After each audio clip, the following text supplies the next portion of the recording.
ప్రభునందు ప్రియులైనటువంటి సహోదరి సహోదరులందరికీ కూడా యేసుక్రీస్తు నామంలో వందనాలు తెలియజేస్తున్నాను.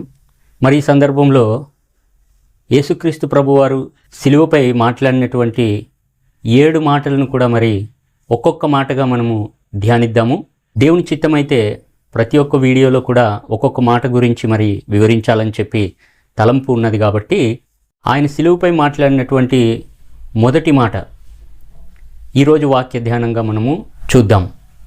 లూకా సువార్త 23వ అధ్యాయము 34వ వచనంలో ఆయన సిలువపై మాట్లాడినటువంటి మొట్టమొదటి మాట ఏదైతే ఉందో, తండ్రి వీరేమి చేయుచున్నారో వీరు ఎరుగరు గనుక వీరిని క్షమించుము అనేటువంటి మాట.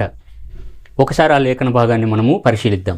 లూకా సువార్త 23వ అధ్యాయము 34వ వచనం. యేసు తండ్రి వీరేమి చేయుచున్నారో వీరు ఎరుగరు గనుక వీరిని క్షమించుమని చెప్పెను. మరి యేసుక్రీస్తు ఎవరిని గురించి ఈ మాట చెప్పాడు? ఎవరిని క్షమించమని చెప్పి తండ్రిని అడుగుతున్నాడు? ఆయనకు మరణశిక్ష విధించినటువంటి రోమీలనా, లేకపోతే ఆ శిక్షకు కారణమైనటువంటి ఆయనను సిలువ వేయమని కోరినటువంటి ఇశ్రాయేలీయులనా? అంటే ఖచ్చితంగా ఇశ్రాయేలీయులనే. ఎందుకనంటే అంతకుముందు ఆయన సిలువను గురించినటువంటి విచారణ జరిగే సమయంలో యేసుక్రీస్తు పిలాతుతో ఒక మాట చెప్తాడు. ఆ లేఖన భాగాన్ని చూద్దాం. మత్తయి సువార్త 27వ అధ్యాయము 24-25 వచనాలు. పిలాతు అల్లరి ఎక్కువగుచున్నదే గాని తన వలన ప్రయోజనమేమీ లేదని గ్రహించి నీళ్లు తీసుకొని జనసమూహం ఎదుట చేతులు కడుగుకొని, ఈ నీతిమంతుని రక్తమును గూర్చి నేను నిరపరాధిని, మీరే చూచుకొనుడని చెప్పెను.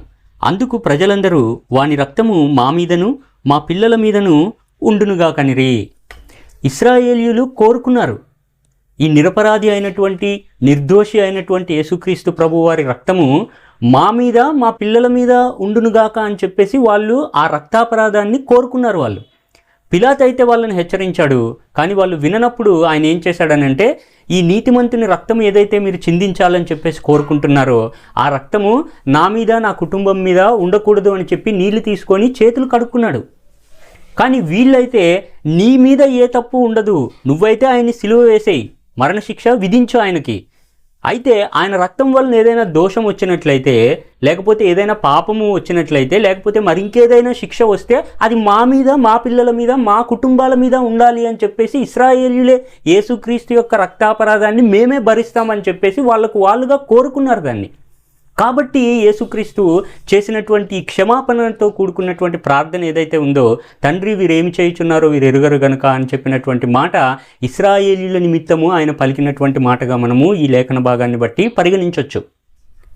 ఇశ్రాయేలీయులు ఒకవేళ అలా చేయనట్లయితే, ఆ రక్తాపరాధాన్ని వారు కోరుకోనట్లయితే అప్పుడు అది తప్పవుతుంది. కానీ వాళ్లకు తెలియకుండానే ఆ రక్తానికి సంబంధించినటువంటి బాధ్యత ఏదైతే ఉందో ఇది మేము తీసుకుంటామని చెప్పి ఆ బాధ్యతని ఆ అపరాధాన్ని వాళ్ళ మీద మోపుకొని దేవుని చిత్తాన్ని నెరవేర్చినటువంటి వాళ్ళుగా అయ్యారు. అందుకనే వాళ్ళు ఏం చేస్తున్నారో ఎందుకు చేస్తున్నారో ఎరుగునటువంటి స్థితిలో ఆ పని చేస్తున్నారు. కాబట్టి యేసుక్రీస్తుని సిలువకు అప్పగించడం అనేటువంటిది, యేసుక్రీస్తు ఏమన్నాడనంటే, వీరేమి చేయుచున్నారో వీరు ఎరగకుండా చేస్తున్నారు కాబట్టి తండ్రి వీళ్ళని క్షమించు అని చెప్పి ఆ సిలువ ప్రయాణంలో ప్రార్థించినట్లుగా మనము లేఖన భాగాలను పరిశీలించడం ద్వారా గమనించాలి.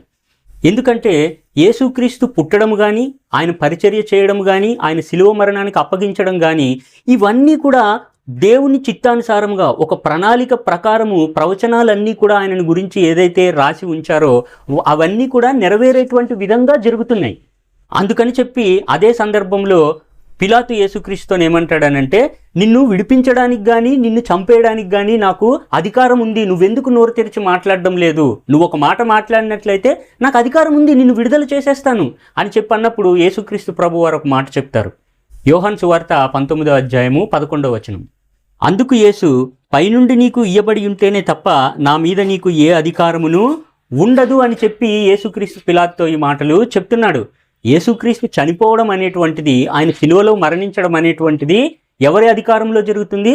దేవుని అధికారంలో. ఆయన తండ్రి అయినటువంటి దేవుడు ముందుగానే నిర్ణయించాడు. ఇశ్రాయేలీయులు రోమా ప్రభుత్వానికి లేకపోతే పిలాతుకు ఆయనను అప్పగించడం కానీ సిలువ వేయడానికి అని చెప్పి, లేకపోతే పిలాతు తన అధికారాన్ని ఉపయోగించి ఆ యొక్క శిక్ష అమలుపరిచినప్పటికీ కూడా ఆ అధికారం ఎవరిది?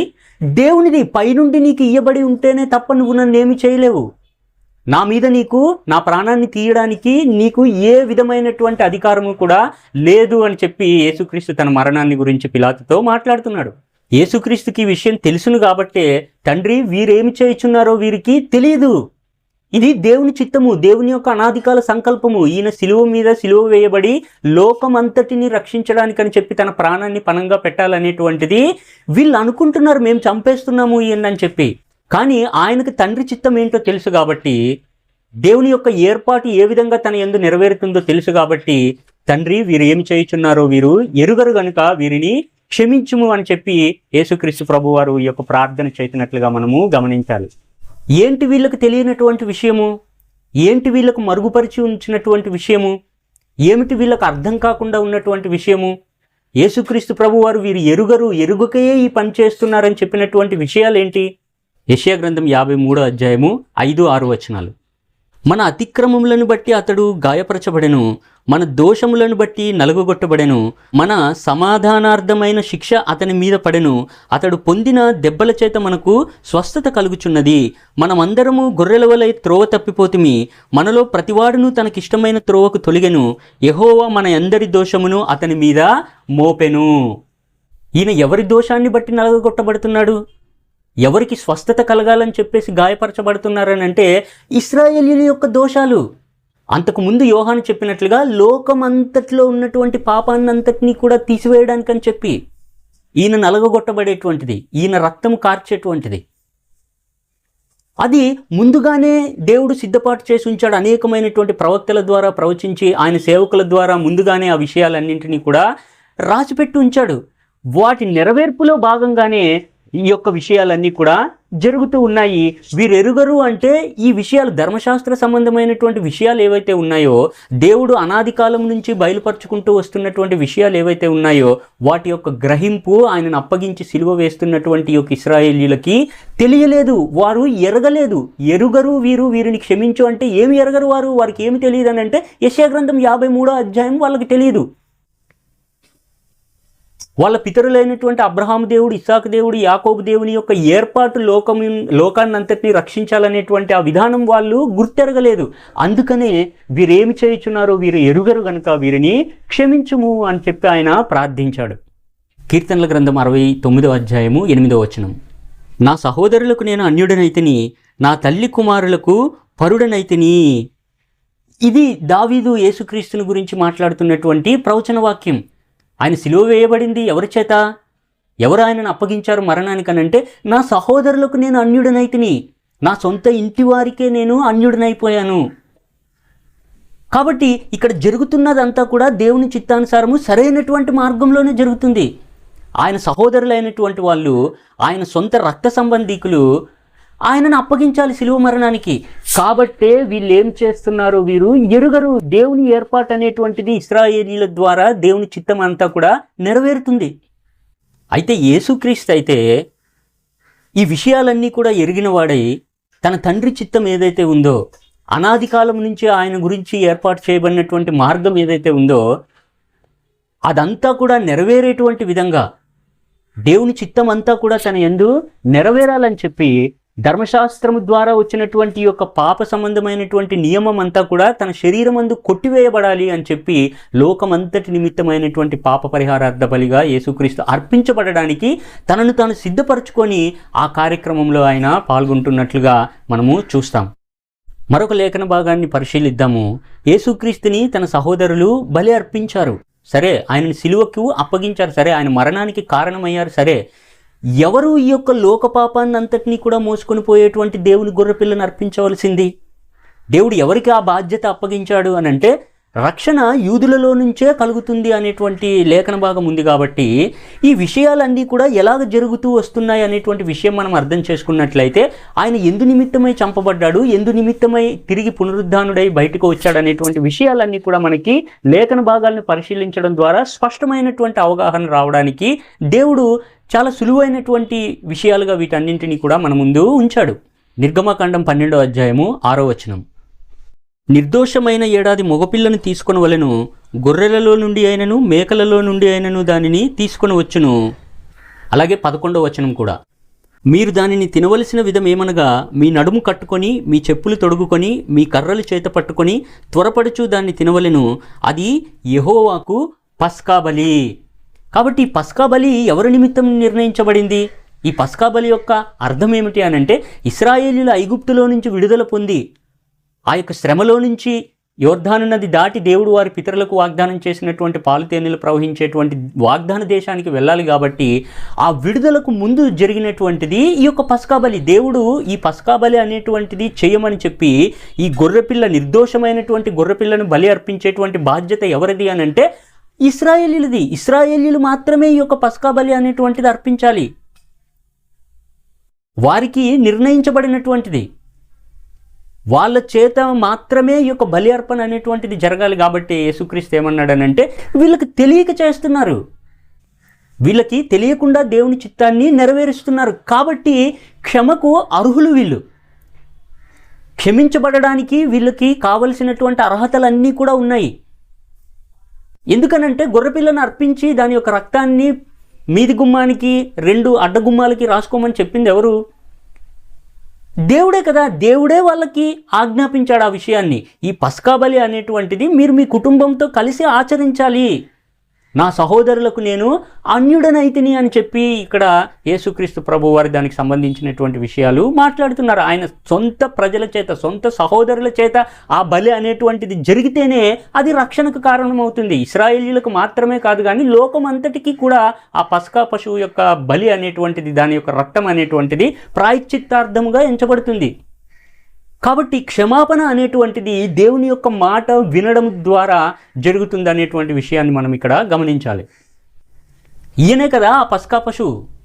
యోహాను చెప్పినట్లుగా ఈయన లోకపాపమునంతటినీ కూడా మోసుకొని పోవు దేవుని యొక్క గొర్రెపిల్ల.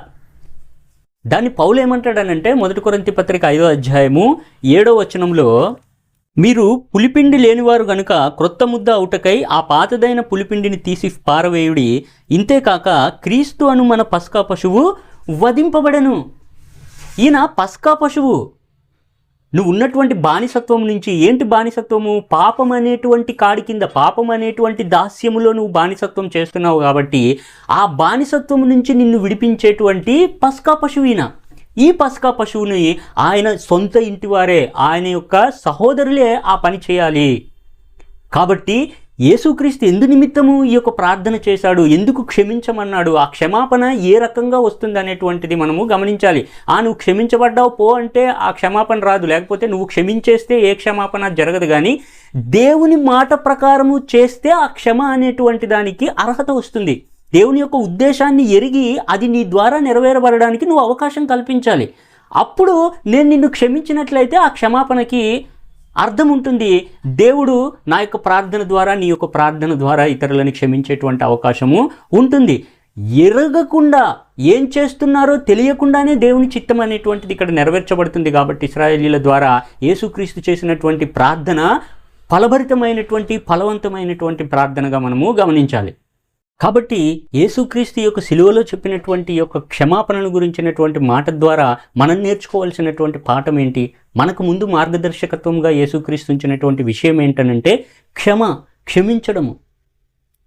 వాడి శత్రువు అయినప్పటికీ కూడా వాడి ఎడల ప్రేమను కనపరచడం అనేటువంటి విషయాల్ని మనం ఇందులో గమనించి నేర్చుకొని దేవుని చిత్తాన్ని నెరవేర్చేటువంటి వాళ్ళముగా మనం అందరము కూడా ఉండాలనేటువంటి విషయాన్ని మనము గమనించాలి.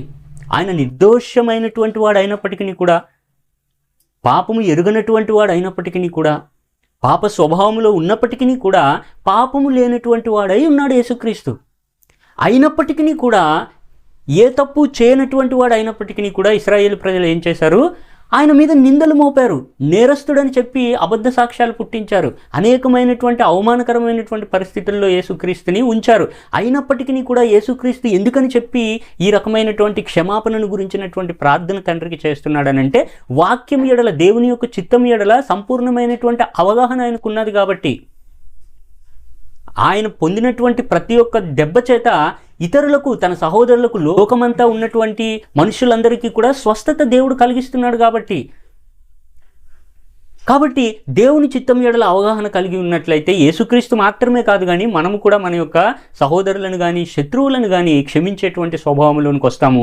వాక్యం ఎడల మనకు అవగాహన ఉంటే, దేవుని యొక్క చిత్తం ఎడల మనకు అవగాహన ఉన్నట్లయితే. మరి ఈరోజు మన పరిస్థితి ఏంటి?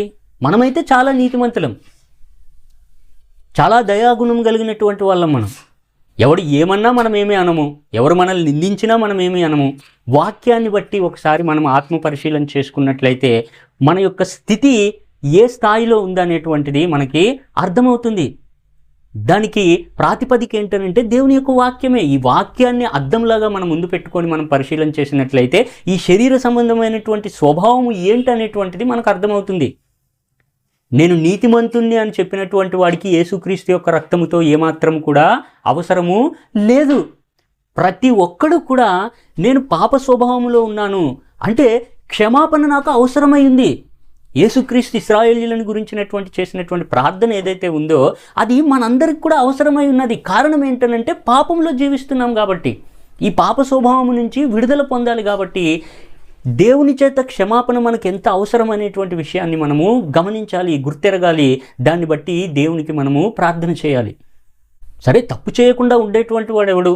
ప్రతి ఒక్కరము కూడా మార్గంలో నుంచి, దేవుని యొక్క మార్గంలో నుంచి తప్పిపోయేటువంటి వాళ్ళమే. శరీర సంబంధమైనటువంటి స్వభావాన్ని బట్టి అపరాధములు, దోషాలు, ఇంకా లెక్క పెట్టుకుంటూ పోతే మన దోషాలకి మన యొక్క అపరాధాలకి లెక్కే ఉండదు. కానీ వీటన్నింటి నుంచి కూడా మనం విడుదల పొందాలని చెప్పేసి, వీటన్నింటి నుంచి కూడా మనల్ని తప్పించి నీతిమంతులుగా తీర్చాలని చెప్పేసి దేవుడు ఈ మార్గం అనేటువంటి దాన్ని మనకి ఏర్పాటు చేశాడు ఆయన కుమారుడైనటువంటి యేసుక్రీస్తు ద్వారా. ఏమిటి మార్గము? ముందు మనం మాట్లాడుకున్నట్లుగా దేవుని యొక్క పని నీ యందు జరగడానికి, ఆయన చిత్తము నీ యందు నెరవేరడానికి నువ్వు అవకాశం కల్పించినట్లయితే, ఆ రకమైనటువంటి వాక్య సంబంధమైనటువంటి ఆలోచన నీకు ఉన్నట్లయితే నువ్వు గ్రహించగలుగుతావు. ఏంటి గ్రహించగలుగుతావు? మత్తయి సువార్త 6వ అధ్యాయము 14-15 వచనాలు. మనుష్యుల అపరాధములను మీరు క్షమించిన ఎడల మీ పరలోకపు తండ్రియు మీ అపరాధములను క్షమించును. మీరు మనుషుల అపరాధములను క్షమింపకపోయిన ఎడల మీ తండ్రియు మీ అపరాధములను క్షమింపడు. యేసుక్రీస్తు చాలా ఖండితంగా చెప్తున్నాడు. ఆయన చేసినటువంటి ప్రార్థన ఎందుకనంటే మనందరి నిమిత్తమై, మనందరి పాప స్వభావం నిమిత్తమై తండ్రి దగ్గర ఉన్నటువంటి మన ఉత్తరవాది ఆయన, మన పక్షాన పోరాడేటువంటి వాడు. మనం చేసేటువంటి ప్రతి ఒక్క అపరాధం నిమిత్తమై తండ్రి నా రక్తం అనేటువంటిది కార్చాను. ఎందుకు? వీడు పాపంలో ఉన్నాడు కాబట్టి, వాడు పాప సంబంధమైనటువంటి స్వభావం అనేటువంటి బానిసత్వంలో కూరుకుపోయి ఉన్నాడు కాబట్టి మనం చేసేటువంటి యొక్క అపరాధములన్నింటి నిమిత్తమై తండ్రి దగ్గర ఆయన మన నిమిత్తమై వేడుకుంటున్నాడు. ఈ విషయం నీకు ఎప్పుడైతే గ్రహింపుకు వస్తుందో, ఈ విషయాన్ని నువ్వు ఎప్పుడైతే లోతుగా ఆలోచించగలుగుతావో, ఆ మార్గం అనేటువంటిది నీకు తేటగా అర్థమవుతుంది. ఇది యేసుక్రీస్తు ద్వారా దేవుడు ఏర్పాటు చేసినటువంటి క్షమాపణ మార్గం. నీకు క్షమాపణ కావాలా? ఇది ఒక్కటే మార్గం. నీ యొక్క అపరాధముల నిమిత్తము, నీ యొక్క పాపముల నిమిత్తము నువ్వు దేవుని దగ్గర పరిహారం పొందాలని అనుకుంటున్నావా? యేసుక్రీస్తు ఏం చెప్తున్నాడనంటే, నువ్వు క్షమించు ఇతరుల అపరాధాలని, ఇతరులు నీ ఎడల చేసేటువంటి తప్పిదాలని. మనుషుల అపరాధములను నువ్వు క్షమిస్తే నీ అపరాధాలన్నీ కూడా దేవుడు క్షమిస్తున్నాడు. ఇది క్షమాపణ పొంది నిత్య జీవంలోకి ప్రవేశించడానికి దేవుడు ఆయన కుమారుడైనటువంటి యేసుక్రీస్తు ద్వారా నీకు అర్థమయ్యేలాగా నేర్పించినటువంటి విషయం ఇది. మనందరికీ కూడా క్షమాపణ అనేటువంటిది అవసరమై ఉన్నది. ఖచ్చితంగా మనము క్షమించబడితేనే దేవుని ద్వారా నిత్య జీవం అనేటువంటిది పొందేటువంటి అవకాశం ఉన్నది. అయితే ఆ క్షమాపణ ఎలా వస్తుందనంటే, నువ్వు నీ పొరుగువారిని, నీ శత్రువులని, నీ మీద ద్వేషభావము కలిగి ఉన్నటువంటి వాళ్ళు ఎవరైతే ఉన్నారో వాళ్ళందరినీ నువ్వు క్షమించు. అప్పుడు తండ్రి నీ యొక్క అపరాధాలన్నీ కూడా క్షమిస్తాడు. ఒకవేళ నువ్వు క్షమించలేదా, ఎప్పుడు క్షమించలేనటువంటి స్థితిలోకి వెళ్ళిపోతావనంటే వాక్యం గ్రహించకపోవడం వలన. నువ్వు ఎప్పుడైతే వాక్యాన్ని గ్రహిస్తావో, ఇది దేవుని చిత్తానుసారం జరుగుతున్నటువంటి విషయం అన్నమాట. అందుకనే యేసుక్రీస్తు ఆయనను సిలువ వేయమని అప్పగించినప్పటికీ కూడా వీళ్ళకి ఏం చేస్తున్నారో తెలియదని చెప్పేసి ప్రార్థన చేశాడు. కాబట్టి జరుగుతున్నటువంటి విషయాల ఎడల, అన్నింటి ఎడల అవగాహన కలిగి, తండ్రి నీ చిత్తము నా యందు నెరవేరునుగాక అని చెప్పి నువ్వు ప్రార్థన చేసినప్పుడు, ఆ ప్రార్థనలోనే, లేకపోతే ఆ వాక్యం ఎడల నీకు ఉన్నటువంటి గ్రహింపులోనే ఏమైపోతుందనంటే, ఇతరులను క్షమించేటువంటి ఆ క్షమాగుణము నీలో ఉత్పత్తి అయ్యి అది ప్రతిఫలించే విధంగా ఉంటుంది వాక్యాన్ని బట్టి. కాబట్టి నువ్వు నిత్య జీవంలోనికి ప్రవేశించాలనంటే, నిత్య జీవం అనేటువంటి దాన్ని సంపాదించుకోవాలనంటే, నీ అపరాధాలకి, దోషాలకి నువ్వు తప్పక క్షమింపబడవలసినటువంటి వాడువై ఉన్నావు. మనందరం కూడా అంతే. మనిషి అయి పుట్టినటువంటి ప్రతివాడు కూడా దానికి లోనై ఉన్నాడు. ఇది ఒక్కటే మార్గము. నువ్వు ఇతరులను క్షమిస్తే దేవుడు నిన్ను క్షమిస్తాడు. దానికోసం నీ ఆస్తిపాస్తులన్నీ ఇచ్చేనవసరం లేదు. పెద్ద కొండలు బండలు నువ్వు ఎత్తుకొని తిరగనవసరం లేదు. నీకున్నటువంటి సమస్తాన్ని నువ్వు దేవుని నిమిత్తమే అర్పించేయవలసినటువంటి అవసరం ఏమీ లేదు. కానీ ఏం చెప్తున్నాడనంటే క్షమించు. దానికి మాదిరిగానే యేసుక్రీస్తు ప్రభువారి యొక్క ప్రార్థన మనము అర్థం చేసుకోవాలి. నువ్వు క్షమిస్తే నువ్వు కూడా క్షమించబడతావు. దాని ద్వారా ఏమవుతుందో తెలుసా? కీర్తనల గ్రంథం 32వ అధ్యాయము 1వ వచనం, తన అతిక్రమములకు పరిహారము నొందినవాడు, తన పాపమునకు ప్రాయశ్చిత్తము నొందినవాడు ధన్యుడు. నీ అతిక్రమాలకి, నీ పాపాలకి ఒకవేళ నువ్వు దేవుని దగ్గర నుంచి క్షమాపణ పొందగలిగావా, నువ్వు ఇతరులను క్షమించడం ద్వారా, ఆ ప్రక్రియను నేర్చుకోవడం ద్వారా, దాన్ని బట్టి నువ్వు ప్రార్థన చేయడం ద్వారా నువ్వు ధన్యుడవు.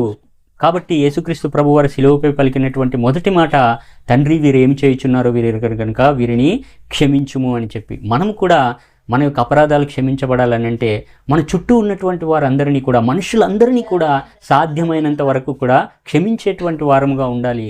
అలా ఉండాలి అని చెప్పి ఆ క్రమంలో మన యొక్క విశ్వాస మార్గాన్ని ముందుకు కొనసాగించాలని తెలియజేస్తూ ఈ కొద్ది మాటలు నేను ముగిస్తూ ఉన్నాను.